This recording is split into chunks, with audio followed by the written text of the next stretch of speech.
Hi everybody, welcome to CryptoBeast 18. The title for today's show is Truth in an Age of Alt Media Agents and Psyop Shills. And I'm joined by two very special guests tonight, my friends Joe Atwill and Vahid Razavi. Hi Joe and Vahid. Hi Steve. Hi Vahid. And we all share something in common, which is that we've all been called CIA agents by Jan Irvin. So tonight we're going to be talking about that a little bit, but we really want to focus a bit more on the topic of what do we do to resolve disagreements in the truth community, and what happens when the conversation veers away from the research, the evidence, the grammar, if you like, and it turns towards these ad hominem attacks. I think we've all seen the circumstances where someone's saying so-and-so is an agent, so-and-so is a shell. They're representing an agenda and they're not actually being honest with their audience. And the problem is that once the conversation descends into that, there's kind of nowhere to go. And whatever previous research that person has presented is sort of gets discredited by the person accusing them of being an agent. Now, having said that, at the same time, there actually are agents infiltrating the internet and social media and YouTube, and we're going to get into talking about some of that tonight. But first of all, let me just introduce my guests. I think people on this channel are probably familiar with Joe Atwill, author of Caesar's Messiah and Shakespeare's Secret Messiah, Secret Language of the Oligarchs. Is that one out yet, Joe? Not yet. Coming up. Yes, so new one coming soon. And Vahid Razavi, he's the author of Age of Nepotism and Ethics in Tech and Lack Thereof. And a very old friend of mine. Vahid, when do you think we first met? Probably in the early 1997 timeframe, 98, through our contacts at various tech companies that when you were coming to the States at the time. So I've known you for at least 20 years, Steve. A long time, mate. And so tell us a bit about yourself and what were you doing in San Francisco in the 1990s and since? Sure. So I can give you a quick background. The detailed background of my profile is available on LinkedIn. All my work documentations and what I have done is available online. I started working in the sales for the computer tech industry, working for companies like Exodus Communications, Bay Networks, which later got acquired by Nortel, Quest Communications, all in a sales capacity on the commercial side. I then furthered my career, started a tech company called Warranty Now in the 90s, raised a bunch of money for it. Unfortunately, when the bubble bursted, we were one of the companies that went with the bubble, and we had to fold the business. Can I just pause you there, Vahid, because not just you, but several of my other friends worked at Warranty Now as well. And it was really a great business idea that you had. Could you just give us like a 30-second or 60-second talk about what was the idea and what happened in that journey with that company? Yeah, the idea was simply to provide warranty services so that products would be reusable as opposed to being disposable. So the companies like Amazon's and other tech giants at the time, like NBC, they had a marketplace, a number of companies, Mercata and others were selling products, but they weren't selling any kind of guarantees associated with those products online. Our goal was to sell extended warranties to provide support and service beyond the life of the product. And that's what the business model was. It would make it profitable for both the retailers as well as for the consumers that would end up getting a longer use life out of the products that they were buying. So it was basically, people are used to go to Best Buy, they purchase an appliance so they could get an extended warranty program if they want. It was applying that to online commerce for smaller retailers that maybe weren't those big box guys. Correct. And we would integrate directly into the shopping cart and make those products available. Yeah, and so that business was basically hit by the .com bust, and then you went on to BizCloud? Well, it took a few years. I worked for a company called Fast Search and Transfer, which was a Norwegian company in enterprise search space. and they got acquired by Microsoft for $1.2 billion in 2007. And then I left that organization and started BizCloud in order to produce cloud computing content for tech industry and position cloud computing products and services within the tech community. We launched 2 sites. You can still go to the Internet Archive and pull them up. One was bizcloud.net. The other one was called BizCloud Network. During that time period, we published over 5,000 articles covering cloud computing industry. I did over 100 videos talking to executives within the tech community, covering the challenges that the cloud industry, the cloud computing industry faced, as well as talking with customers, investors, who's who within the Silicon Valley. You know, that company, the BizCloud, was established in Belgrade, Serbia. I started off in Belgrade in 2008. And the reason I went there was because I could find developers and content writers that I could afford without needing to get VC money involved. So we started our beachhead in Belgrade, built a team. And as soon as I started building on the BizCloud project, the financial markets collapsed. So AIG received $89 billion capitalistic bailout. Lehman Brothers went bankrupt. Merrill Lynch got another $50 billion of capital infusion, while I'm out there hiring employees out of my own pocket and paying for it out of basically my own little fortune that I had done of just working at various tech companies. Started BizCloud. Yeah, so this is sort of where your story takes an interesting twist, right? So up until this point in your career, you had interactions or run-ins with deep state or the military or any intelligence agencies or contractors like that? Well, I've never actually had any relationship with them ever in my life. I come from Iran as an Iranian American. I have been always against the military. It doesn't matter if it's the U.S. military, the Iranian military, the Israeli military. I don't want to see another war, and I firmly believe in that. Once you experience it, you don't wish it on your worst enemies. So therefore, I have no connection with them whatsoever. But in 2008, I started writing a book called The Age of Nepotism. And The Age of Nepotism was to cover what was going on in Wall Street, all the way from Balkans.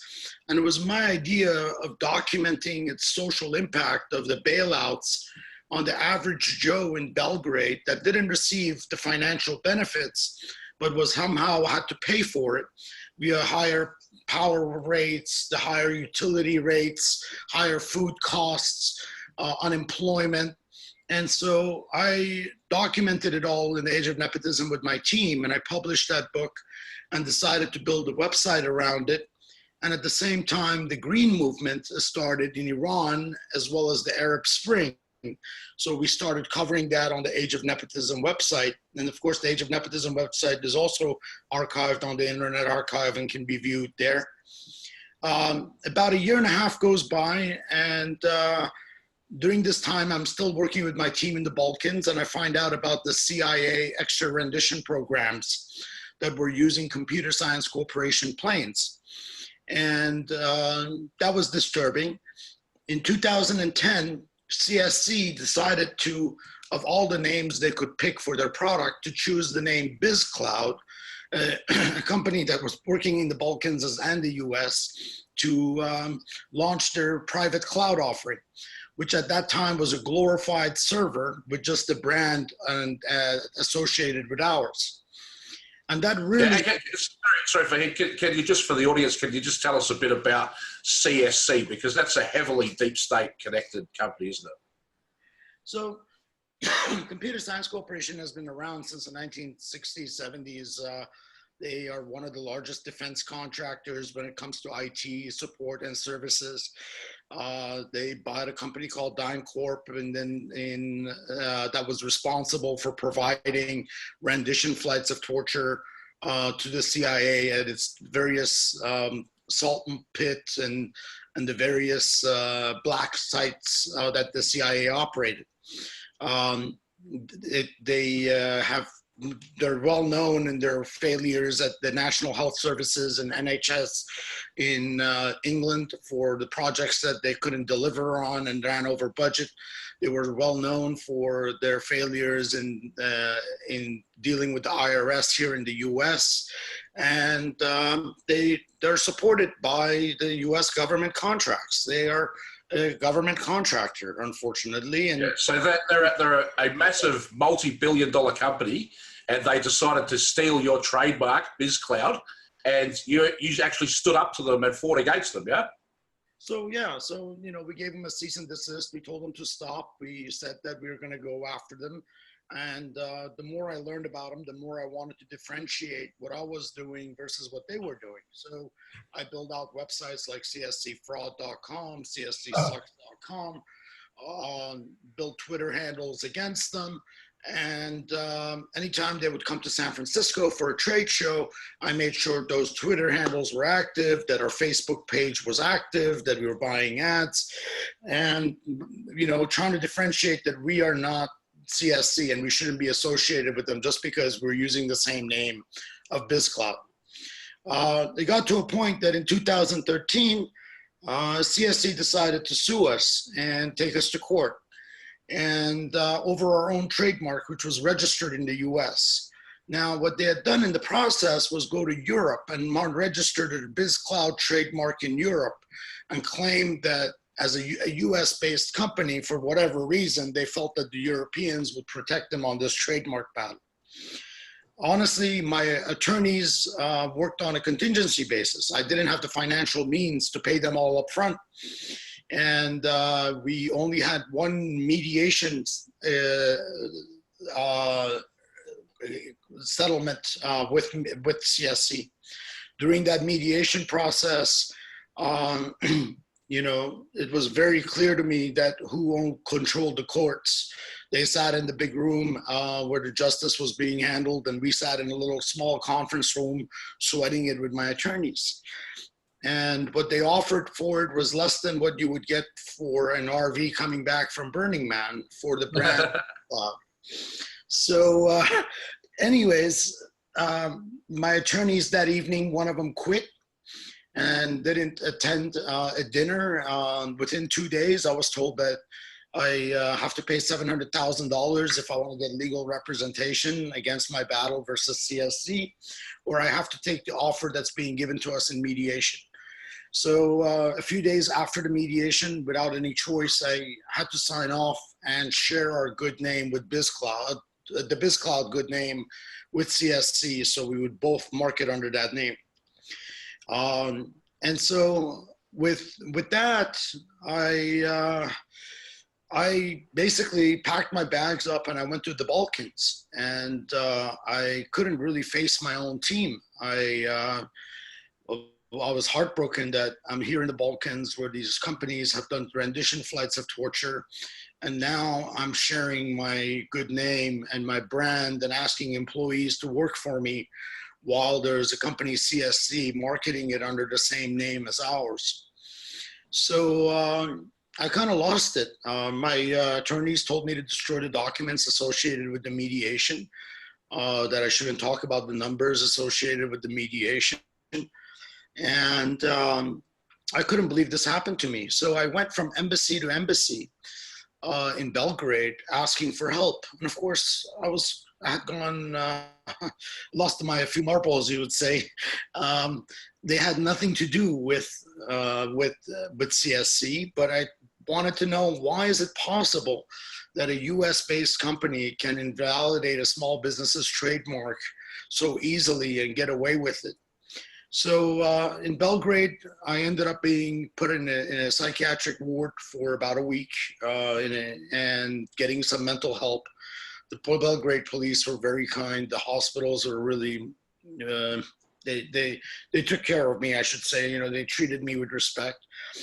I can tell you that once it's a very dehumanizing experience, regardless of how great the hospital is, when you're in it for for psychological reasons. But I needed that week. I needed to just be able to step away from what had happened to me with CSC. A family member, my brother, came and got me and brought me back to the States. And about 10 days later, I decided that I really don't want to have anything to do with Biz Cloud, that I really don't give a shit about technology, that I don't really care about anything that goes on around me or the politics that's associated with it. And I jumped out of a perfectly good balcony trying to kill myself. And unfortunately, I did it in my mother's house, and I felt always bad about that because she had to witness the pain that I was going through. I was lucky enough to be picked up and be taken to Stanford Hospital. I spent a week at Stanford. Then they transferred me to San Francisco General Hospital, a community hospital in San Francisco. I spent 4.5 months in San Francisco General and Laguna Honda Hospital here. And while I was in the hospital, I shut down BizCloud. I basically resigned and told the employees to take it over, and I don't want to be associated anymore with it. A few months later, they shut it down entirely, and the site is no longer there. I filed for personal bankruptcy from my hospital bed, and my bankruptcy attorney would come in and she would visit me, and I'm sitting there and I couldn't even take a dump because my ankles were broken. I couldn't stand. It was an awkward position to be in, but yeah. It's just one of those things in life. You got to make the most of it, I guess, even if in a hospital bed. Well, and you did, Vahid, to your credit. You know, you're a fighter, and like, you know, you fought the deep state, man. And it's a little bit like tilting at windmills in a way, but it wasn't right to stand up against them. But unfortunately, you felt, you know, the brutality and the might. I mean, you know, they drove you to a mental hospital, to suicide, and to bankruptcy. But not all of that could stop you, and you managed to, you know, pick yourself up, you know, learn to walk again, move around, and go on to getting a job at Amazon. So can you maybe tell us a bit about that, what Amazon was like? And in particular, because you were in the cloud section of Amazon, it's, you know, quite famously known that Amazon did a $600 million deal with the CIA to host databases on the cloud. And it was about the same time that Jeff Bezos bought the Washington Post for $260 million, and also that Amazon announced Echo and Alexa that they would have listening devices and AIs put in every room. As the children are getting dressed, got these Amazon devices hooked up to their cloud watching. So I'm interested to know that if you had any concerns about that side of Amazon going into it, you know, coming from what you'd just been through. Yeah, well, when I came out of the hospital, I was pretty much a broken man. I was physically broken, financially broken. You know, I did a lot of community activism here in San Francisco. And one of the things that CSC claimed in its lawsuits was that BizCloud, for whatever reason, was not a real cloud computing company.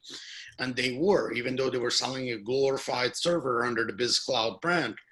So I wanted to kind of prove them wrong, to show that, you know, yes, we are a cloud computing company, and I have the experience to work at a cloud computing vendor. So I picked the biggest, baddest one there was, and that was Amazon. And let me be very, very clear. In all of my career, I have never, ever worked in the public sector.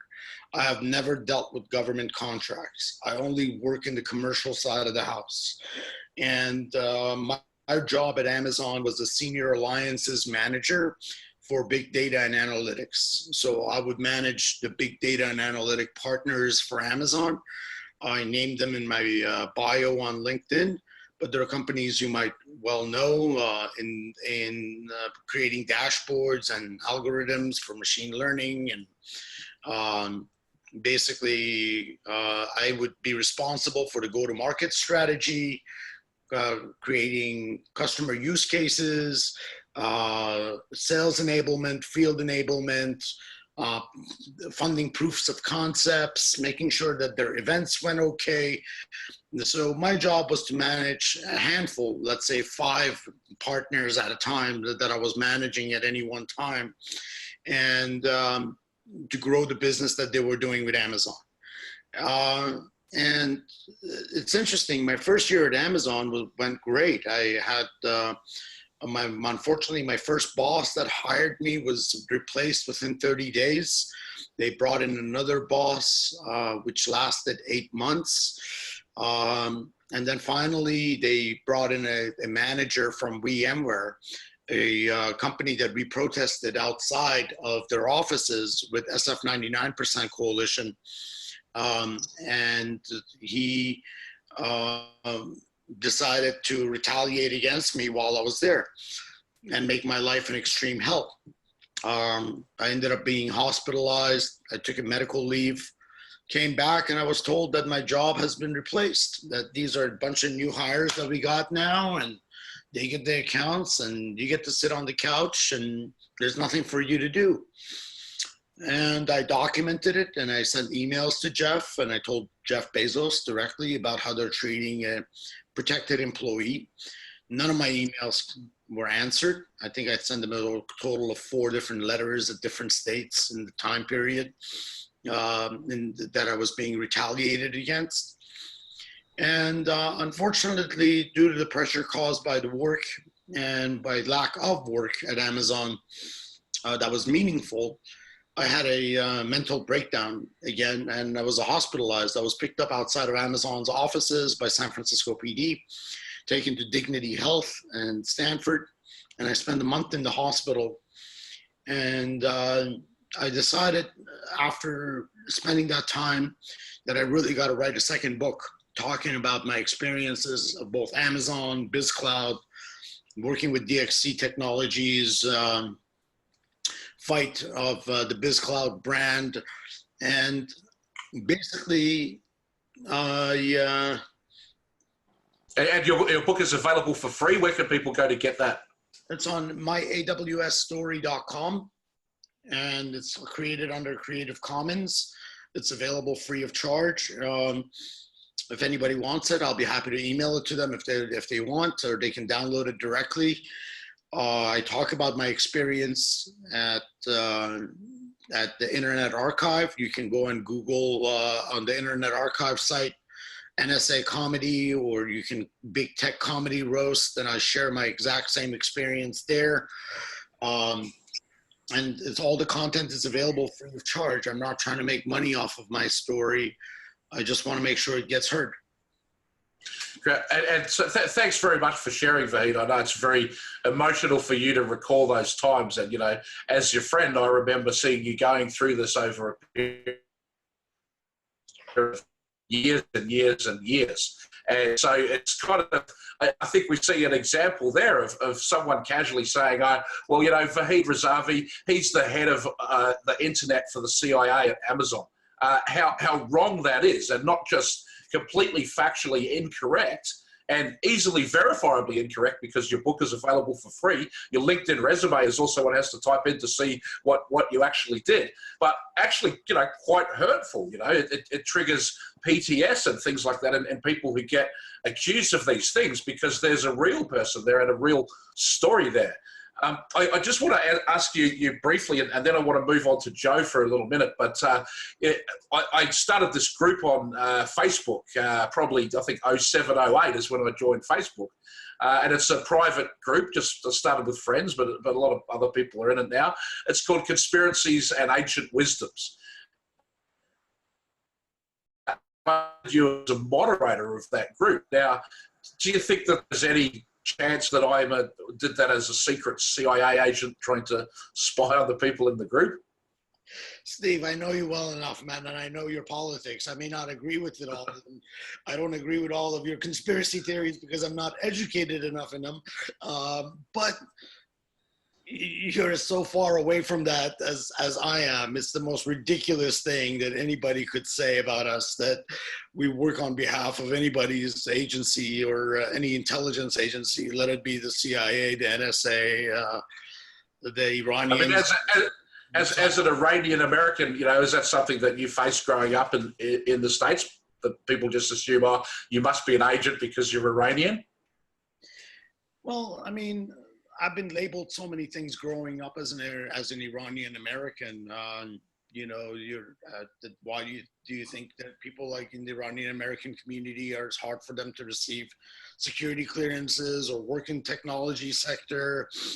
A lot of it has to do with the fact that there's a blame game. You know, there's a process of disinformation around people that speak up.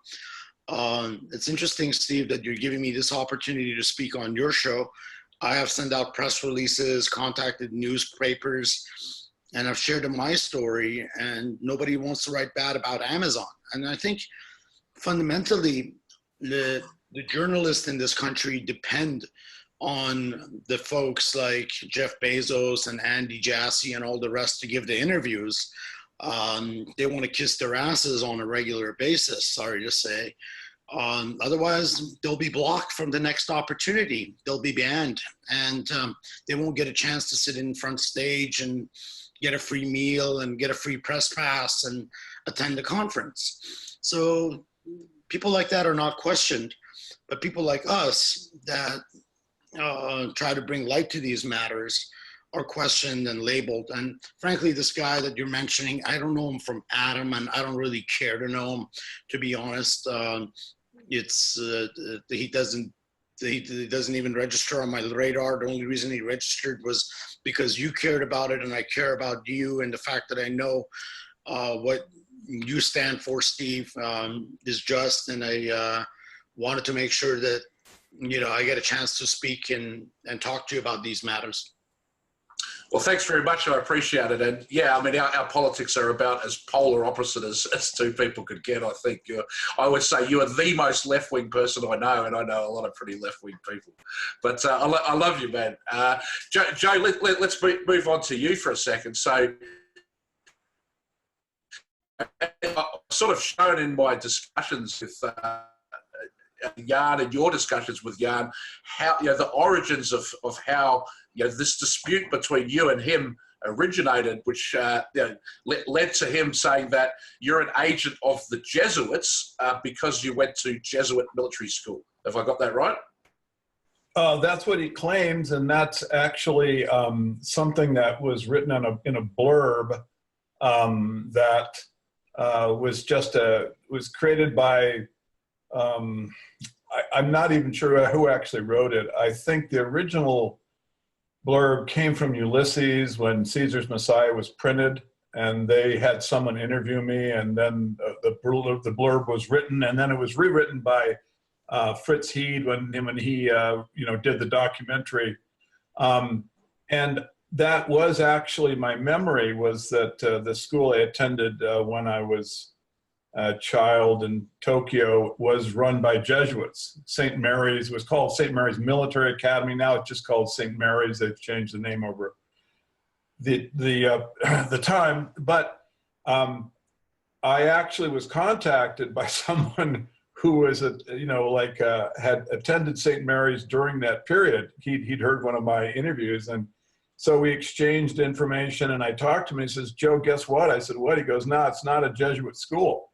I said, "You're kidding." I said, "That's my memory." He goes, "No, you've conflated that." He said, "You must have just thought because the Jesuits were in Japan that the school was run by them. But in fact, it's run by what's called the Christian Brothers. They're the group that actually ran St. Mary's, and and I'm not sure how that particular data error got into the blurb. It's probably from me. I probably just, when I was being interviewed, I didn't think it was an important life-changing detail.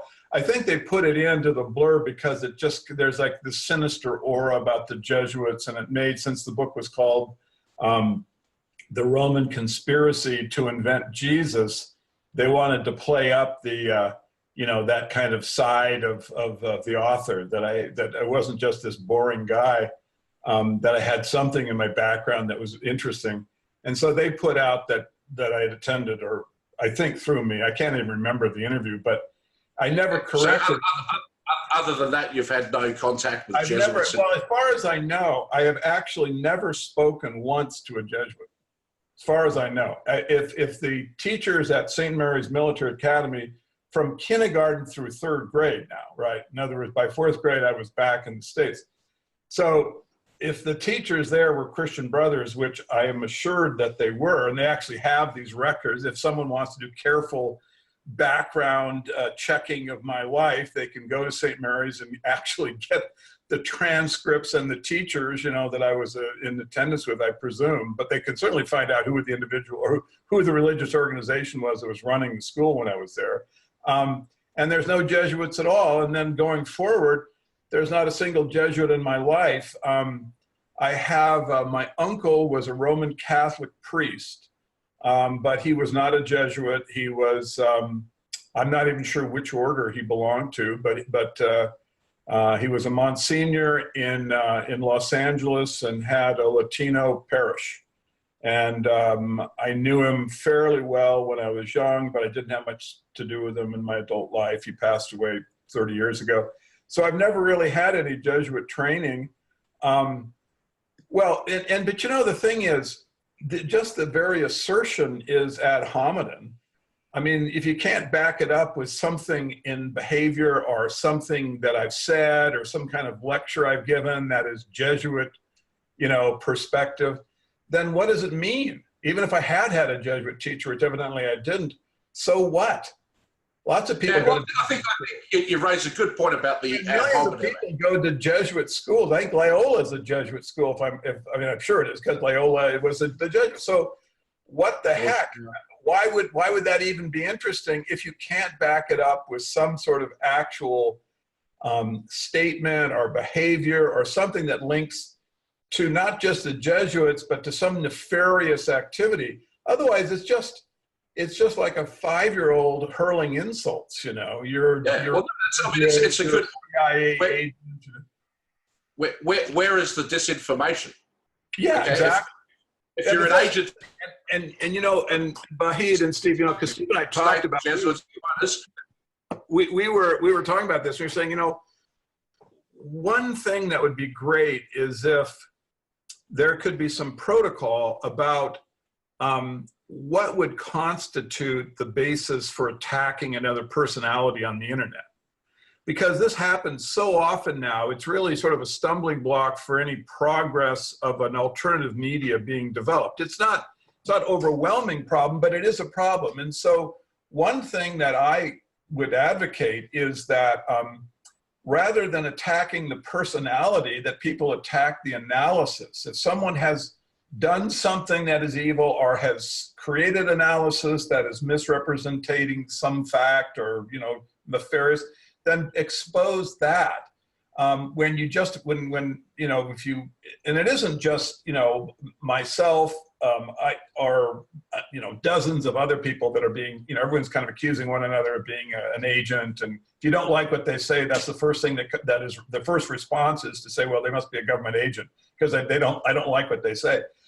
Rather than that approach, why don't, you know, we just try to develop a standard of exposing errors in reasoning, right? That's really what we should try to be getting to is like, look, if you want to attack someone's reasoning, then please do. Go right ahead. I brought out, you know, the book Caesar's Messiah, which became, you know, like a very good, well-selling book. You know, it sold, and it's, okay, so a lot of people read it, but it did upset a lot of Christians, no question. I got a lot of attacks, and almost invariably, it was just attacking my person, that I produced the book because I'm a bad person, because I'm a Satanist, that was one of the claims, because I was the Antichrist, that was another one that came about. And I just want to digress for a second. So I was actually publicly accused of being the Antichrist. And this was like a kind of a well-known Christian guy. I was on doing a show, and I said, well, how many supermodels do you think I dated last year? What was the number? And he looked at me and he goes, well, he says, looking at you, I'd say 0. And I said, that's right. Therefore, I cannot be the Antichrist. So I know Vahid's sitting there thinking that Donald Trump is married to a supermodel. So anyway, That was, but the thing is that, so I've been in, you know, because like Caesar's Messiah has been out like almost 20 years. So I've had it from so many sides, particularly from Christians. And this was like with Jan, which I'm amazed he doesn't disclose this, because really, if you actually look at how we got to such loggerheads, is because he converted to Christianity, right? And he doesn't say that, but that would be, if you're going to attack my person, then you should really, and not my analysis, then you might want to like honestly say, well, you know, he wrote the book that he thinks exposes a Roman origin of Christianity, and I am a Christian, right? I have converted to Christianity. I think that's a good point, and that's a significant that would be more honest disclosure, so that people can then judge the facts, you know? Yeah, and so, but even that, just aside from all that, you know, a couple things. I hope that we can, you know, with the kind of get something positive out of this, kind of show people that there is a different approach to handling people that you think are, you know, agents, that you can actually, you know, you don't have to just like sink low and attack their person. You can actually try to you know, to progress you know, the world of analysis, the Socratic method, you know, of inference and logic. You know, we can actually go forward to that. And it's a real pleasure to be here with Vahid. I'm a big fan of The Age of Nepotism. And I hope that everyone who's listening to us and has an opportunity would take the time to read that. That's just really a great book. So, thank you, Joe. And that's a book that is, you see, the thing about that book that I really think is so terrific is that, so you have the situation where there's government bailouts, right? But small people are being crushed, right? They're being crushed because there's no honest marketplace. If you're like in the government's positive camp, you're getting all the money, but then there's no legitimate marketplace that little people can participate in, right? They don't have that kind of a bailout. So what you're dealing with is nepotism. And no one really, and I didn't until I was actually, you know, like going through Vahid's book, I hadn't really thought of that or considered it. That's really a great point, is that, you know, people talk about the struggle of the oligarchs, you know, about how, well, you know, what happened to Lehman Brothers bailout when Goldman Sachs got bailed out, and look at AIG. Well, look, the people who also deserve to have some recognition for not getting bailed out were all the little people, all the people that are paying compound interest to banks that were bailed out by the government, when they can create their credit that they sell to us out of thin air, right? They're charging at the discount window a percentage point, and they're selling us the credit at 4%. They have no cost of goods. They get bailed out because they write so many squirrely loans that they can't even though they're stealing from us right and left with the compound interest scheme, they still screw up their business. And then who gets bailed out? What happened to, like, why didn't we bail out all the people with the bad mortgages, right? So anyway, I didn't want to go too far down that, but I just wanted to mention, Vahid, how much I like that book, and I hope when I'm in San Francisco next time we can get together. I want to talk to you about it. Would love that. Yeah. One comment I was going to make on what Joe said is, I think there's a bigger fundamental problem, and that problem is lack of ability for people to do critical thinking and understand what is real journalism versus what is a whole bunch of pundits that may or may not be CIA agents passing disinformation that come on news networks and Fox and CNNs of the world and talk about how great our military industrial complex is. So unfortunately, if you look at the trend in America in the 1970s, for example, in California, 3.7% of our overall budget was being spent on incarceration, and about 14% was given to the UC systems and states institutions for higher education. Now it's changed. We're spending, 9% of our money on penitentiaries and locking people up, and only about 5.5% or so on our overall education through the UCs and state. So what has happened in the past 50 years is we have brought down the level of education in our country, where people can't decipher facts from fiction. They don't know the difference, and you can't blame it because they're ignorant, because the government doesn't want to spend the money to educate the people in our society. Same thing is true about journalism. You know, when Khashoggi gets sawed up and dumped down the drains of a Saudi embassy in Turkey, real journalists are under threat. Our own government monitors journalists going to Mexico and looking at a caravan of refugees that we caused coming to the States and monitoring them. But, you know, real journalism in the US has been dead for the past 40 years too, I would argue, with mega news desks. If you look at any of these sites like the CNN or Fox, you'll see they don't actually have journalists going to sites doing reporting. It's much cheaper for them to hire a bunch of pundits to come into the studio to comment on various topics. So I think there's a couple of challenges. Is you're going to find a lot of ignorant people due to our lack of a good education system. And there's no good journalist that can come in and say, your information is false. That, you know, before you would have journalists do fact checking. We don't have that anymore. Yeah. Don't you think that's an opportunity though with the internet, Vahid? Like, can't we use the crowdsourced capabilities of the internet to work out what actually is true and what isn't, just based on assembling a body of evidence around any topic? Yeah, I think there might be, but the challenge is anytime you start saying that this is the holy grail of truth and these are the people responsible for running it or moderating it, then who's going to moderate the moderators? Who's going to monitor and watch over them?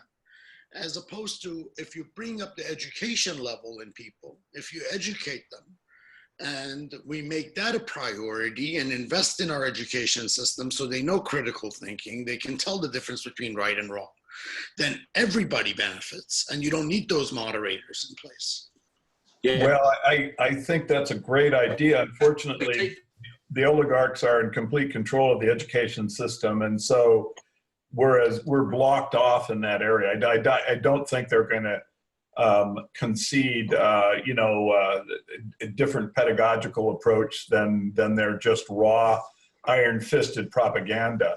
The universities are basically cesspools at this point. They're just, you know, there's nothing to them anymore that's really can be called academic. So I think that, yeah, that would be great if we could just have some training of better thinking, but I think we need to do that as best we can ourselves. I really don't think we can look to the government in any way to help us with that. I think that when Steve talks about, you know, crowdsourcing, I think this is really a good opportunity, not just for data, you know, correction, not just to like, you know, like, well, what actually happened at an event, but also to try to help people think more clearly.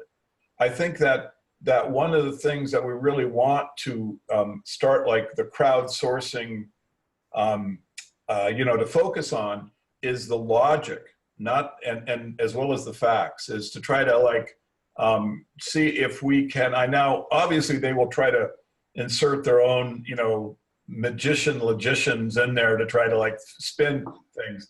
But because I think there are so many people that do want the truth, and I think there are many people that are smart and rational, I think we have a chance to overwhelm them in many areas. And so because I see the education system as so blocked off at this point, I am more optimistic about our own efforts in the internet to try to get more critical thinking and get more, you know, like people who will look at the events that the government is characterizing as one thing and actually start wondering and thinking about, well, could we be being lied to? So, yeah, well, I think, you know, we're all in agreement that the education system has been weaponized against the people, you know, yeah. with the target is the deliberate dumbing down of the populace, and it has achieved that over generations. So at the moment with the internet, we have the chance to maybe route around that and find true knowledge for ourselves. But it seems like now they're starting to drop the hammer against that with algorithms and censorship and trying to shadow ban and block people out. I just want to share screen with you guys for a minute and just go through a couple of projects that are ongoing. Here we go. Can you guys see that? Yep. The Bertrand Russell quote? Did that come up on screen? Yep. Yep, okay. Yeah, good old Bertrand Russell. He's a piece of work, isn't he? Yeah, well, he's from the Russell family, the opium smuggling family that created the Russell Trust, the financial power behind Skull and Bones. The Russell family is also the Marquis of Bedford, who basically donated the building to become the original Tavistock Clinic, later became the Tavistock Institute. So these are the people behind Tavistock, behind the social engineering, and they are the drug barons who launched the opium wars against China. Now, this family, he's saying, education should aim at destroying free will so that pupils thus schooled will be incapable throughout the rest of their lives of thinking or acting otherwise than as their schoolmasters would have wished.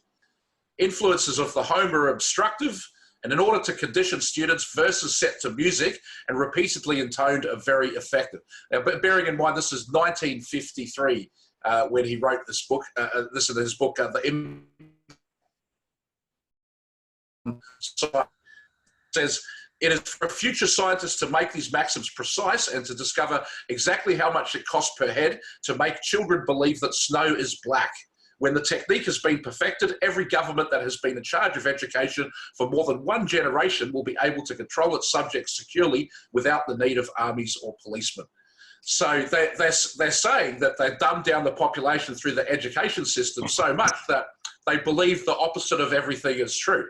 And then that brings us on to the CIA director, William Casey, who said, we'll know our disinformation program is complete when everything the American public believes is false. And that was in February 1981, he said that. So in those quotes, first of all, the Bertrand Russell shows the ruling oligarchy behind all of the social engineering. Their goal is to dumb the people down so they can control them. And then in 1981, this quote from the CIA director is saying that their goal is to make this information program that is so clear that everything is false. That's their goal. Everything is false. And, you know, this is the world that we're living in today. We've got the Smith-Mundt Modernisation Act of 2012, where they basically reversed the earlier Smith-Mundt Act and said it's completely legal to run psyops against the American people through press, publications, radio, motion pictures, the internet, other information media, including social media, through information centres, which I guess would include fusion centres, instructors, so all the teachers can be running psyops, church pastors can run psyops, and other direct or indirect means of communication. And the indirect means of communication is one of the things that I think we're dealing with. And Joe has come up with this term lifetime actor, which is a great way to describe someone who presents a face to the public, but is actually acting on behalf of another organization. And you know, the latest incarnation of, you know, what do you do for employment with the deep state if you're a lifetime actor is that you become a LARPer. And the government agency, as far as I can identify, that runs these LARPs on the internet is IARPA, which is the Intelligence Advanced Research Projects Activity. So DARPA, that gave us the internet, you know, the Pentagon's think tank and sort of, you know, DreamWorks division, has a counterpart of the intelligence community called IARPA. Now, IARPA launched a project in 2013.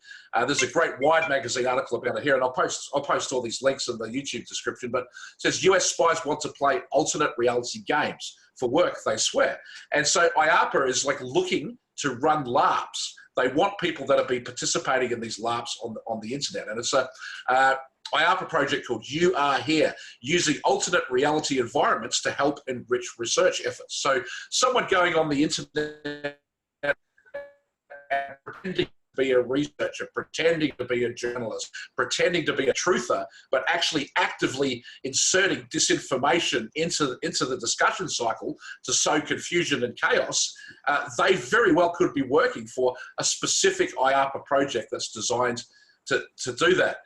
Here is a great article from Kerry Cutforth, who's a designer of real, you know, alternate reality games, who got a personal invite from IARPA in her email inbox. It says they would help IARPA assess the extent to which ARGs may provide capabilities that allow for high quality, externally valid social, behavioural and psychological research in near real world context. So this sort of embedded journalism that we have today, where someone is on YouTube masquerading or presenting themselves as a journalist, but presenting information knowingly false, kind of relates to these government studies that are going on. And this one called Project Create was announced by the Office of the Director of National Intelligence on February 8th, 2017. And it's for crowdsourcing evidence, argumentation, thinking, and evaluation. So all of the things that you guys have said, you know, is important to us to discern through the propaganda and bullshit. You know, we need critical thinking. We need reasoning and analysis. Well, the Defense Department is here studying exactly that on the internet with internet larpers. So how do they study that, do you think? Do you think they go and reveal a bunch of very true information about conspiracies and see how many people buy it and how many people don't? Or do you think they distribute a bunch of fake news and see how many people they can convince about it? Or do they create lifetime actors and like have them gain trust, you know, by basically attacking the CIA or you know, some aspect of government, and then because they have the trust, then they can let off stink bombs and you know, confusion inside the growing dissident community, you know. So this is absolutely, and I think that's something we've seen again and again, Joe. And you know, the biggest example of that springs to mind for me is Alex Jones, who's given so much amazing information over the years, but on certain topics, his version of information just doesn't gel with, you know, easily provable research. Yeah, and Noam Chomsky, right? You know, he's such this avuncular guy, left wing, some kind of weird semantical theory, which is kind of incoherent, but you know, he's seen as a smart guy. And then all of a sudden 911 comes along and he just can't quite understand that the building falls down symmetrically at free fall speed, and that's because controlled demolition, right? Isn't that amazing? Someone who has this background in thinking suddenly just, his mind just goes kaput. And in terms of Alex Jones, the one question, I always hope I get asked to go on shows from time to time, but I've never been asked to be on Alex Jones. I always hope, I always wanted to be, because I wanted to ask him, how was it that when his show was first getting started, when it was complete nothing burger, that he was actually able to get David Rothschild to come on the show? This is the scion of the Rothschild family, the actual... They never ever do media. Yeah, and that was never really amazing, wasn't it? You know, I remember watching that. Yeah, it wasn't the most amazing interview. Like Alex probably thinks that he grilled him, and he sort of did, but he didn't really ask the hard questions, I don't think. Well, the thing is, you know, they shared a joke about the divine nature of the Vesuvius eruption in the 1st century. You know, and this is, you know, if you look at it from my perspective, having written Caesar's Messiah, that was an absolute giveaway that Jones and Rothschild were sharing, like a humor between them about like the nature of how you know, the Roman Empire and of course, you know, the whole European world basically was, you know, God was working against it and working with the Rothschild and with you know, this whole thing where the, you know, Vesuvius blew up, and a lot of the people who were involved in the production of Christianity, in my opinion, were killed there, you know, Pliny the Elder specifically. So anyway, that was very troubling to me. And I really always wondered, you know, well, how did he even get him on the show? This is not a guy who ever appears in public. I mean, it is just, I think that's a great point. You brought up another point as well, Joe, which is that about 9/11. I think 9/11 is a great litmus test. If you're wondering, is somebody an agent, a shill, or a natural investigator? If you look at the government version of events of 9/11, it's conspiracy.